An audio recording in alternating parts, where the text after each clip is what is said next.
Ayan mga kalodi, gumawa po tayo ng sardines na bangus. Ayan po.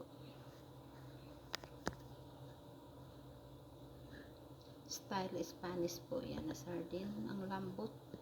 Pati buto walang matitira. Kanina kasi nagpunta ako ng fish market.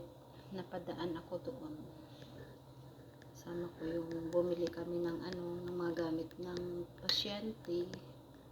Kaya ayun, napadaan kami sa fish market at bumili ng isda. At ito na lang pala ang natira sa aming paksiw. Ayan, kunti na lang natira. Tuwang-tuwa sila, nakatikim sila ng paksiw. Puro lang po suka kasi ang nilagay ko, hindi ko nilagay ng tubig. Ayan, bukas may almusal na kami tanghalian. Thank you mga kalodi, see you later.